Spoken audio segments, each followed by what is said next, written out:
ಮೋದಿ ಅವರಿಗೆ ಪ್ರತಿಸ್ಪರ್ಧಿ ಕಾಂಪಿಟೇಟರ್ ಸಿದ್ದರಾಮಯ್ಯ ಅನ್ನೋದಾದ್ರೆ ನೀವು ಕಾಂಗ್ರೆಸ್ನ ಪ್ರಧಾನಿ ಅಭ್ಯರ್ಥಿ ಸಿದ್ದರಾಮಯ್ಯ ಅಂತ ಹೇಳ್ತಿದ್ದೀರಾ? ಬಹುಶಃ ಮುಂದಿನ ದಿನಗಳಲ್ಲಿ ನಾನು ಪ್ರಧಾನಿ ಅನ್ನಕ್ಕೆ ಆಗಲ್ಲ.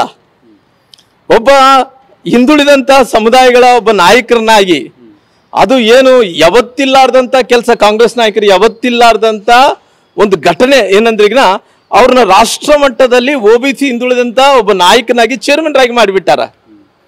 ಬಹುಶಃ ಚೇರ್ಮನ್ ಆಗಿ ಅವ್ರ ನೇತೃತ್ವದಲ್ಲಿ ಎಲ್ಲಿ ಬೆಂಗಳೂರಲ್ಲಿ ಅವ್ರ ನೇತೃತ್ವದಲ್ಲಿ ಬಹುಶಃ ಇದೇ ತಿಂಗಳು 20ನೇ ತಾರೀಕು 21ನೇ ತಾರೀಕು ನನಗೆ ಕರೆಕ್ಟಾಗಿ ಗೊತ್ತಿಲ್ಲ, 15ನೇ ತಾರೀಕಿಗೆ ಎಲ್ಲ ಹಿಂದುಳಿದಂಥ ಜಾತಿಗಳ ಒಕ್ಕೂಟ 21-23 ಮಂದಿನ ಕರೆದು ಅದು ಸಿದ್ದರಾಮಯ್ಯರ ನೇತೃತ್ವದಲ್ಲಿ ಮೀಟಿಂಗ್.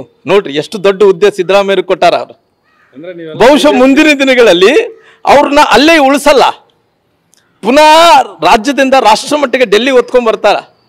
ಡೆಲ್ಲಿಗೆ ಹೊತ್ಕೊಂಡ್ಬಂದು ಅವ್ರನ್ನ ಪ್ರಧಾನಮಂತ್ರಿ ನರೇಂದ್ರ ಮೋದಿ ಕಾಂಪಿಟೇಟರ್ ಆಗಿ ಮಾಡ್ತಾರ.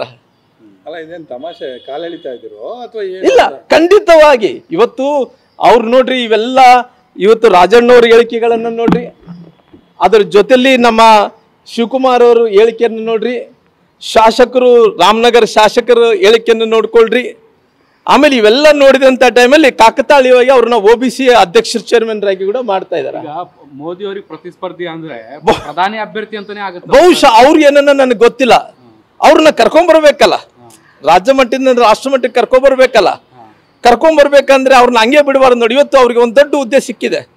ಅವ್ರ ನೇತೃತ್ವದಲ್ಲಿ ಇಡೀ ರಾಜ್ಯದಲ್ಲಿದ್ದಂಥ ಕಾಂಗ್ರೆಸ್ ಪಕ್ಷದ ಹಿಂದುಳಿದಂಥ ಸಮುದಾಯಗಳ ಒಕ್ಕೂಟ ಚೇರ್ಮನ್ ಸಿದ್ದರಾಮಯ್ಯನವರು.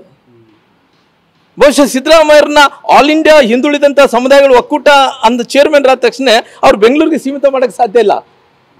ಅವ್ರು ರಾಷ್ಟ್ರ ಮಟ್ಟದಲ್ಲಿ ತೊಗೊಂಡ್ಬರ್ಬೇಕಂದ್ರೆ ಮೋದಿಯವ್ರಿಗೆ ಕಾಂಪಿಟೇಟರ್ ಆಗಿ ಮಾಡ್ಬೇಕಲ್ಲ.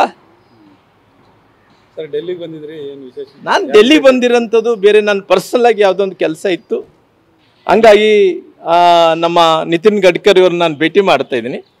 ಪುನಃ ಅಲ್ಲಿ ಅದು ಏನು ಸರ್ಕಾರಿ ಕೆಲಸ ಏನಲ್ಲ, ನಮ್ಮ ಖಾಸಗಿ ಕೆಲಸ ಆಗಿರೋ ಕಾರಣ ಸ್ವಲ್ಪ ಬೇರೆ ಬೇರೆ ಡೆವಲಪ್ಮೆಂಟ್ಸನ್ನು ನೋಡಿಕೊಂಡು ಪುನಃ ಅವ್ರ ಹತ್ರ ಸ್ವಲ್ಪ ಹೊತ್ತು ಮಾತಾಡ್ಕೊಂಡ ನಂತರ ನಮ್ಮ ರಾಷ್ಟ್ರ ನಾಯಕರನ್ನು ಕೂಡ ನಾನು ಭೇಟಿ ಆಗ್ತೀನಿ. ಯಾಕಂದರೆ ಮಹರ್ಷಿ ವಾಲ್ಮೀಕಿ ಅಭಿವೃದ್ಧಿ ನಿಗಮದಲ್ಲಿ 187 ಕೋಟಿ ಏನು ಭ್ರಷ್ಟಾಚಾರ ಆಗಿದೆನೋ, ಇವತ್ತು ಭ್ರಷ್ಟಾಚಾರ ಆದಂಥ ಹಣವನ್ನು ಇವತ್ತು ಇಲ್ಲಿ ತನಕ ಆಗಿದೆ, ಯಾವುದೇ ರೀತಿಯಲ್ಲಿ ಕೂಡ ನಿಗಮಕ್ಕೆ ಹಿಂತಿರುಗಿಸಿಲ್ಲ. ಅವ್ರು ಯಾರೊಬ್ಬರು ಮಂತ್ರಿಗಳು ಹೇಳ್ತಾ ಇದ್ರಂತೆ, ಏನಂತ ಹೇಳ್ತಾ ಇದ್ರಂತೆ, ಇಲ್ರಿ ಅವರು ಸಂಬಂಧಪಟ್ಟಿದಂಥ ಮಂತ್ರಿಗಳು ಅಲ್ಲಿ 187 ಕೋಟಿ ರೂಪಾಯಿ ಲೋಕಸಭೆ ಚುನಾವಣೆಗಳು ಬಳಕೆ ಮಾಡ್ಕೊಂಡಿದಾರ. ಆ ಬಳಕೆ ಮಾಡಿದ ನಂತರ ಪುನಃ ವಾಪಸ್ ಕಟ್ಟಿದಾರಂತೆ. ಎಷ್ಟು ಕಟ್ಟಿದಾರಂದ್ರೆ ಒಂದು 60% ರೊಕ್ಕ ಕಟ್ಟ್ಯಾರ. ನಾನು ಹೇಳ್ತಾ ಇದ್ದೆ, ಯಾಕೆ ಬಿಡಪ್ಪ ಈ ನಿಗಮದ ಯಾಕೆ ಸಣ್ಣ ಅಮೌಂಟು 187 ಕೋಟಿ 180 ಕೋಟಿ ಯಾಕೆ ಬಳಕೆ ಮಾಡ್ಕೊಂತೀರಿ, ಹಣಕಾಸಿನ ಇಲಾಖೆ ಕೈ ಹಾಕಿರಪ್ಪ. ಯಾಕಂದ್ರೆ ಹೊಸ ಸಂಪ್ರದಾಯ ನೋಡ್ರಿ, ಯಾರೋ ಮಂತ್ರಿಗಳು ತಗೊಂಡಾರಂತಪ್ಪ ಕಟ್ಟಾರಪ್ಪ ಅನ್ನೋದಕ್ಕಿಂತ ಇವತ್ತು ಹಣಕಾಸಿನ ಇಲಾಖೆ ಕೈ ಹಾಕಿದ್ರೆ ಸುಮಾರು 3 ಲಕ್ಷ ಕೋಟಿ ಡ್ರಾ ಮಾಡ್ಬೋದು ಮತ್ತೆ ಹಾಕ್ಬೋದಲ್ಲ. ಅಂದ್ರೆ ನಾನೇನು ಹೇಳ್ತಾ ಇದ್ದೆ ಅಂದ್ರೆ ಅದು ಮಾಡಿರೋಂಥದ್ದೇ ಅಫೆನ್ಸ್, ತಪ್ಪು. ಇವ್ರೇನು ಹೇಳ್ತಾರೆ, ಸಮಾಧಾನಕ್ಕೆ ನಾವು ಅಲ್ಲಿ ಬಳಕೆ ಮಾಡ್ಕೊಂಡಿದ್ದು ಮತ್ತೆ ಕಟ್ಟಂತ ಪ್ರಯತ್ನ ಮಾಡಿದ್ರೆ 50% ಕಟ್ಟಿ ಇನ್ನು 50% ಕಟ್ಟಬೇಕಂದೇಳಿ ಸಂಜಾಷನ್ ಕೊಡ್ತಾ ಇದ್ರು. ನಾನು ಆ ಸಂಜಾಷನ್ ಕೊಡೋಂಥ ಟೈಮ್ ನಾನು ಹೇಳಿದೆ, ಇದು ಬೇಡ, ಸುಮಾರು ಮಾಡಂಗಿದ್ರೆ ದೊಡ್ಡ ಕೆಲಸ ಮಾಡ್ರಪ್ಪ. ಇವತ್ತು ಹಣಕಾಸು ಇಲಾಖೆದಲ್ಲಿ ಕೈ ಹಾಕಿದ್ರೆ ಸುಮಾರು 3 ಲಕ್ಷ ಕೋಟಿ ರೂಪಾಯಿ ಡ್ರಾ ಮಾಡ್ರಿ, ನಿಮ್ಮ ಸ್ವಂತ ವೆಚ್ಚಕ್ಕೆ ಬಳಕೆ ಮಾಡ್ಕೊಂಡು ಪುನಃ ವಾಪಸ್ ಕಟ್ರಿ. ಹೊಸ ಸಂಪ್ರದಾಯ ಮಾಡಿಕೊಟ್ಟಂಗೆ ಆಗುತ್ತಲ್ಲ.